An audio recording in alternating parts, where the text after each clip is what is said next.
2024 انتشرت قصة فاطمة في السوشيال ميديا وكل شيء تعاطف معاها، لأن الحالة اللي شافوها فيها كانت صعيبة بزاف. كانت ما كتقدرش تحكم في حركات جسمها وفاقدة للوزن الطبيعي، وحتى الملامح ديالها متغيرة بزاف مقارنة مع الصور ديالها. وقالت أنها تعرضت للسحر الأسود من أعز الصديقات ديالها، ودخلوا بزاف الطرقات باش يعالجوها، وكل واحد بغى يبين حنة يده ولكن بلا فائدة. الموضوع ديالها مع الأيام بدا كيتنسى، وما عرفناش واش تعالجات، واش عالجوها الرقات، ما عرفنا عليها حتى شي حاجة. ولكن هاد اليومين رجعت قصتها للسوشيال ميديا، حالتها تكفسات على العام اللي فايت. شنو داروا لها هاد الرقات او المعالجين حتى وصلت لهاد الحاله؟ واش هما السبب؟ واش السبب السحر اللي ما تحيدش هو اللي زاد اثر عليها، ولا فاطمه كتعاني من شي مرض نادر بحال باركنسون؟ هاد القصه فيها بزاف ديال الاحداث، فيها الغدر، الغيره، الحسد والمرض، الدمار، الانتقام، والاسره ديال فاطمه كامله تشتات. طبعا هاد السيده كانت كتعيش في الديار الاوروبيه، كانت انسانه مزوجه وعندها وليداتها مع الزوج ديالها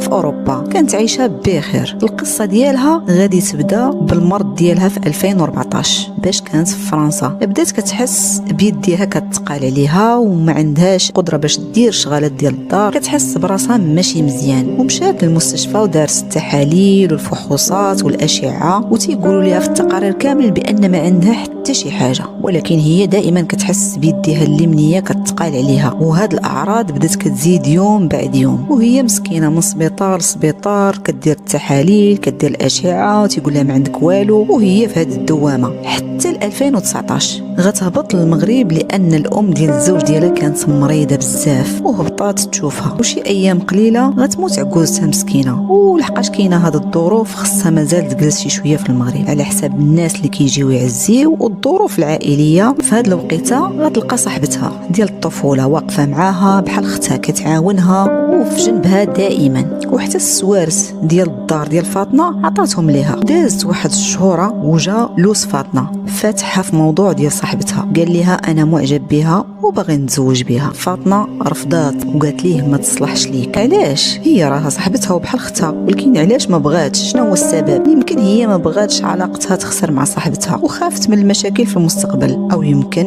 ما بغاتش ليها الخير، ولا فاطمه كانت كتشوف شي عيوب ما شايفهمش لوسها، الله اعلم. الجواب كيبقى عند فاطمه. من بعد هذا الموضوع الحاله غتدهور بزاف ديال فاطمه، وكل نهار صحتها كترجع للور، ودخلت عاوتاني في ديك الدوامه في المستشفيات والتحاليل، وبدات كتفقد الوزن، وحتى الملامح ديالها بداو كيتغيروا بزاف، يعني وجهها بحال اللي كيتحرك. طبعا هي كتمشي للطبيب تيقول لها ما عندك والو، والطبيب ما كيعرفش في هذه المسائل. وقالت انها شحال من خطره تعرضت للتسمم وكتقيا شي حاجه كحله. واحد النهار غادي يعيطوا لفاطمه وغادي يقولوا لها لقينا تصاورك في المقبره وفيهم القفل وراه داير لك السحر الاسود، وهي ما اهتمتش بالموضوع. ولكن الصدمه باش لقات السحور ديالها في ثلاجه عندها، تخيلوا في الفريغو. هاد الشيء على لسان المساعده ديالها في 2024. والموضوع غادي يتطور بزاف، وجات واحد جيران ديال فاطمه وقالت ليها بان صاحبتها راها كدير ليها دائما شي حاجه في اتاي. طبعا صحاب الحسنات موجودين، وحتى فاطمه دائما كتقيا، وفاش كتمشي للسبيطار تيقولوا لها عندك تسمم. وهنا قررت فاطمه تواجه صاحبتها، قالت ليها شنو كديري ليا في اتاي؟